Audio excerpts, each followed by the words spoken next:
Hello, leaked footage just hit the internet, supposedly showing Blueface sitting in what looks like a cooperation meeting.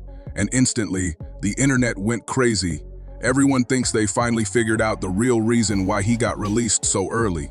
The streets are buzzing, blogs are exploding, and even people who used to be close to him are whispering, asking, Here in Las Vegas this morning, in connection to a shooting that happened last... Did Blue really talk under pressure? When you line up the events, from facing attempted murder charges to a random phone incident that somehow violated his probation, and then boom, he's out early. It almost looks too perfect, like the kind of story that fits the snitching narrative just right. But hold up, what nobody's talking about might flip this whole story upside down, because the real legal breakdown shows something way smarter than cooperation. It's one of the slickest legal chess moves hip-hop's seen in years. People are screaming snitch. But the truth, this might just be elite-level strategy. So listen close, because when we unpack the facts behind Blueface's case, you'll see everything the internet's been saying is completely off. Before diving into all this wild drama, let's rewind and look at how this whole thing started. Blueface first got locked up facing attempted murder charges. Yeah, you heard that right. You have to shoot that man. Been at home. I'm sorry, brother. I didn't mean to shoot you, bro. If you seeing this, forgive me, man. This is a true apology. Attempted murder. This went down near Las Vegas Boulevard and Sunset, not some small scuffle in a parking lot. These were heavy charges that could have sent him away for decades. Cops didn't just find him either. They grabbed him straight out of Lolo's Chicken and Waffles in front of everybody. That means they'd been watching him, tracking his moves, waiting for the perfect moment to pounce. That's federal-level timing right there. Like they've been building this up for months. When they finally got him, the court hit him with the phony $1,000 bail. But here's where it gets interesting. Most people missed this part completely. Blueface's legal team worked out a plea deal that came with some very tight conditions. If he slipped up anywhere, even for something small, it meant 4 years mandatory time. That's a serious leash. His lawyers pulled him out of that attempted murder case, but it came with a price. A probation setup so strict. Hört zu, Blueface sieht sich mit beunruhigenden Anschuldigungen konfrontiert. Hört zu, es wurde mir zugetragen, dass Kashan Rock vermöbelt hat. Sie vermöbelt hat. Verblüfft und so, nur weil sie nach ein paar Fanatikern gefragt hat.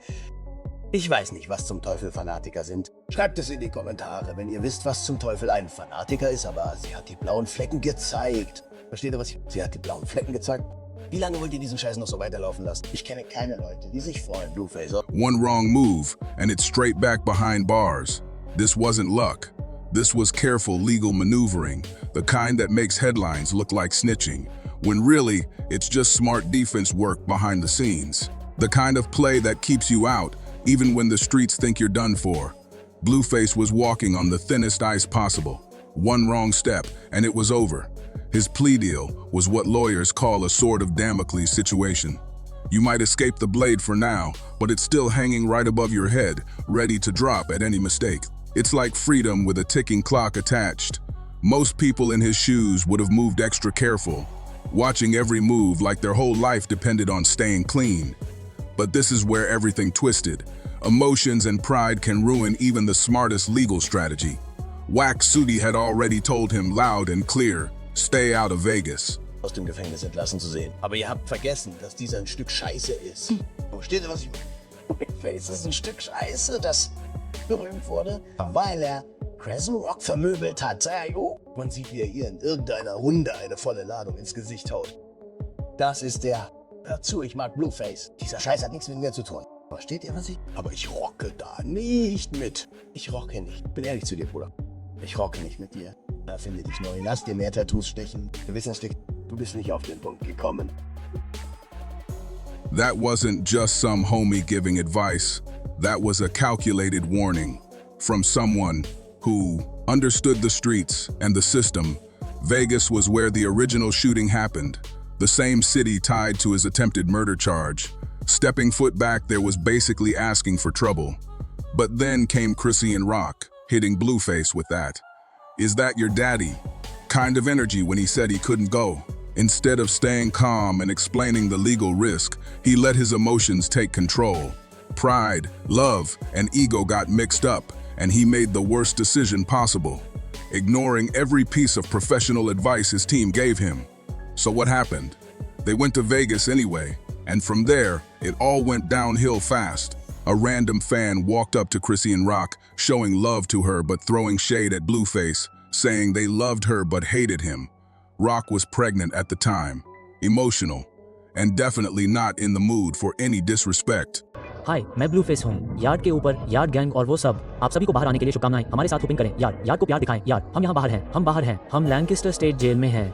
ठीक level 3, 50/50 yard नहीं, ऐसा कुछ भी नहीं। ये पूरा GP है, 100%। यहाँ बहुत दुख है, इसलिए जब आप सभी बाहर आते हैं तो आप हमें कुछ ऐसा देते हैं जिससे हम थोड़ा आज़ाद महसूस कर सकें। ऐसा न लगे कि मैं अभी बाड़े में हूँ। जब मैं पार्क में होता हूँ या कुछ और, तो आप कैसे सामना कर रहे हैं? आप कैसे टिके हुए हैं? मैं यहाँ हूँ। मेरे पास कम समय है और मैं बस गुजर रहा हूँ, तो मैं यहाँ अनुभव के लिए हूँ। यार, मैं ऊपर नहीं हूँ, मैं नीचे नहीं हूँ, मैं बस बीच में हूँ। आप जानते हैं, पार पाने की कोशिश कर रहा हूँ। क्या आपने यहाँ आने के बाद से कुछ सीखा है? कुछ ऐसा जिसे आप घर ले जा सके या जानते हैं? हाँ, बिल्कुल, मैंने बहुत कुछ सीखा है। मैंने सीखा है, आप जानते हैं। Next thing you know, she swings first, and boom, it's a full-blown altercation, all while somebody's phone is recording the whole thing.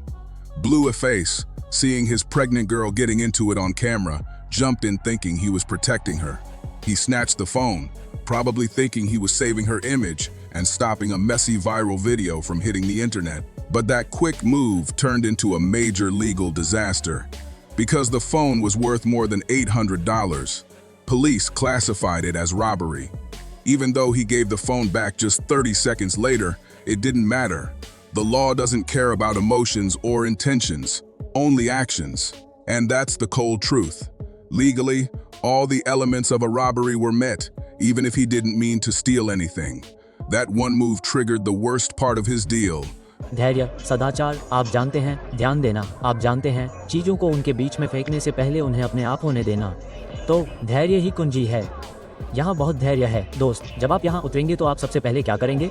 अरे दोस्त, और जब मैं यहाँ उतरूंगा तो सबसे पहले मैं अपने परिवार से मिलूंगा, अपने बच्चों से मिलूंगा, काम पर वापस जाऊंगा, संगीत पर वापस जाऊंगा, यहाँ वापस आने की कोशिश करूंगा। दोस्त, उम्मीद है कि मैं इनमें से किसी एक समय पर आप सभी के साथ यहाँ वापस आऊंगा। दोस्त, और बिल्कुल, और उन्हें बताऊंगा कि आप यहाँ से वहाँ जा सकते हैं। जानते हैं, बिल्कुल, वास्तव में यही सब कुछ है। ये सब बहुत दूर तक जाता है, यह उससे कहीं आगे जाता है। आप जानते हैं, आप आज यहाँ आते हैं और कल या अगले साल जब भी आप आते हैं यहाँ से चले जाते हैं। ये सब हमेशा चलता रहेगा। आप जानते हैं, इनमें से कुछ लोग यहाँ से कभी बाहर नहीं निकल पाएंगे। The mandatory 4-year sentence from his California probation. It was like setting off a time bomb that had been ticking since the day he signed that plea. Now Blueface was back in serious danger, staring down a 4-year stretch in state prison. But here's where his legal team came through with straight-up wizardry. His attorney, David Kessler, somehow negotiated the sentence down to just 300 days in county jail instead of 4 long years behind bars. And not only that, his projected release date was set for the 3rd of July, meaning he'd be back home before anyone even expected. That move alone might have saved his career, but it also sparked the wild rumors we're hearing today. So how did Blueface manage to pull this off? His lawyer, David Kessler, went straight into legal beast mode. His team got that Vegas robbery charge dropped down from a felony to a misdemeanor. And that one change flipped the entire case upside down. That single move completely reshaped how the court viewed his probation violation. इसलिए ऐसे दिन, यार, ये सब चलते रहते हैं। आप जानते हैं कि ये सब 1 साल तक चलता है। आप सबके लिए ये 1 दिन तक चलता है, लेकिन हमारे लिए ये सालों तक चलेगा। बिल्कुल, जब से मैं यहाँ आया हूँ, ये सबसे अच्छा दिन रहा है। ये प्यार है यार, सच में। हाँ बिल्कुल, मैं आप सबका आभारी हूँ यार। युवाओं के लिए कोई संदेश? अरे यार, यहाँ मत आना यार, ये बोरिंग है, ये बेकार है, ये अच्छा नहीं है, हम इसे बढ़ावा नहीं दे रहे हैं। स्कूल में रहो यार। और वो, आप जानते हैं, स्कूल में रहो। आप सबका आभारी हूँ। बहुत बहुत धन्यवाद यार, सच में, बहुत सारा प्यार। Turning what could have been a 4-year nightmare into a few hundred days in county jail. Moves like that don't happen by accident. That's not luck. That's serious behind-the-scenes lawyering at its finest. Now here's where people got it twisted. Just because someone comes home early doesn't automatically mean they cooperated. The internet loves throwing around the word snitch, but real life ain't that simple. There are plenty of legit ways someone can earn early release without ever saying a word to law enforcement. Let's break it down real quick. First, there's something called good time credits. If you keep your head down, follow jail rules, avoid drama, and join rehabilitation or work programs, you actually earn time off your sentence.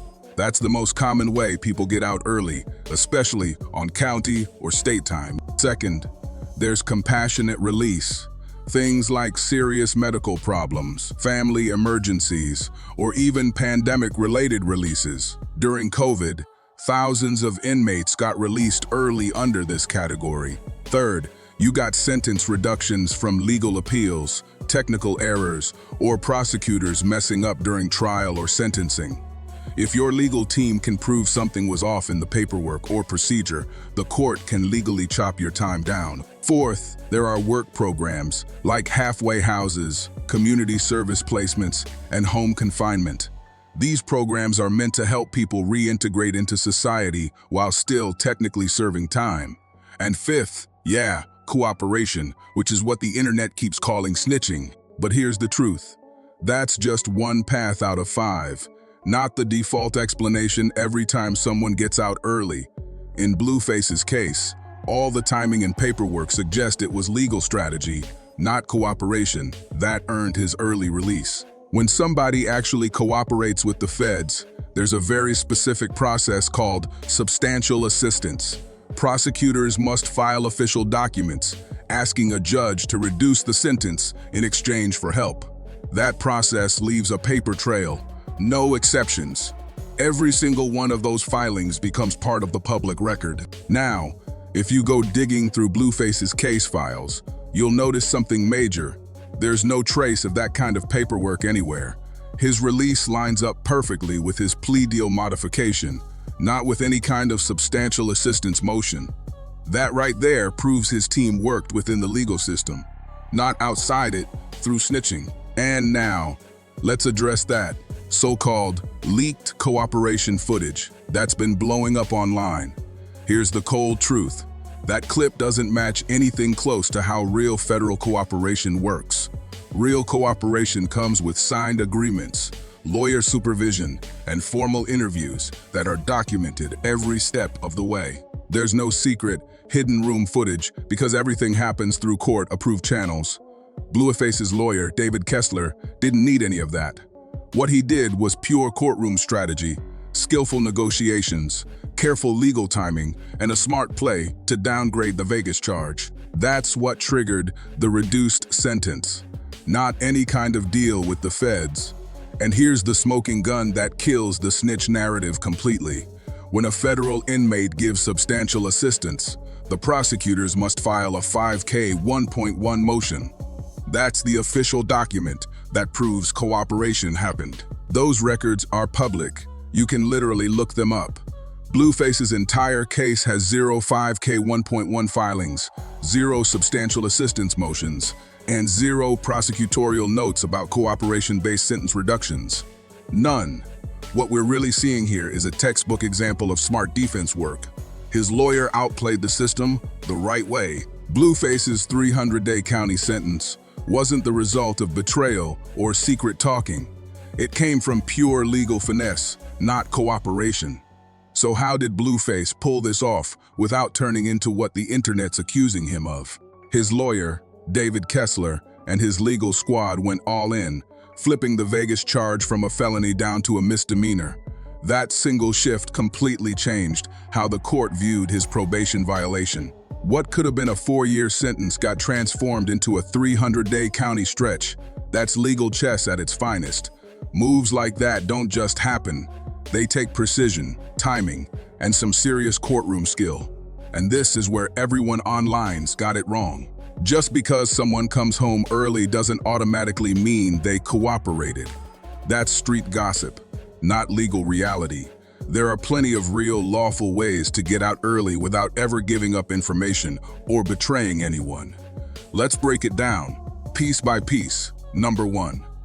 Good time credits. Stay out of trouble. Follow the rules, attend programs, and you earn time off your sentence. That's the most common way people shorten their stay. Discipline, not cooperation. Number 2. Compassionate release. Health problems, family emergencies, or things like the pandemic created legitimate reasons for earlier releases. During COVID, hundreds of inmates walked out early under those exact circumstances. Number 3, sentence reductions. If your lawyers find legal errors, appeal successfully, or prove something went sideways during trial or sentencing, the court can officially shorten your time. That's called a technical or procedural victory, and it happens every day. Number 4, work programs. Halfway houses, home confinement, or supervised work release are legal pathways to step out early while still finishing your sentence. And finally, number 5, cooperation. Yeah, that's what people love to label as snitching, but it's just 1 out of 5 ways, not the default reason for every early release. When you line up Blueface's situation, it screams legal strategy, not cooperation, because when someone really cooperates in a federal case, there's a strict, paper-heavy process called substantial assistance. Prosecutors must file a formal request asking a judge to reduce the sentence in exchange for help. That process always leaves a trail: official filings, motions, and court documents. Nothing about Blueface's case shows any of that. Instead, everything points to his release being tied to the plea deal modification, not a cooperation deal. That's how you know Kessler's team worked within the legal framework, using the system, not bending it. And now, the moment that flips this whole story upside down, that so-called leaked cooperation footage. Let's be real, that clip doesn't match anything about actual federal cooperation. True cooperation requires legal paperwork, attorneys present, formal agreements, and official documentation. Everything is recorded, signed, and traceable. There's no mystery video in a hidden room. That's just internet drama. Blueface's attorney didn't cut any secret deals.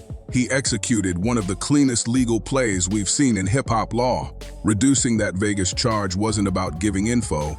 It was about beating the system fair and square. And here's your proof: the smoking gun that shuts down all the snitch talk. When a federal inmate helps prosecutors, there's an official motion filed called a footy cock. That's the government's way of documenting cooperation. Those filings are public record, easy to check. But Blueface's case: 0 2-I motions, 0 substantial assistance filings, 0 prosecutorial notes, nothing. That means no paper trail, no cooperation, no deals, just straight up defense, brilliance. His Side-Day County sentence came from legal maneuvering, not talking. That's not betrayal, that's strategy. Blueface didn't snitch his way out. His lawyer finessed the system and got him out the smart way. Don't forget, subscribe and comments. Thanks, and bye.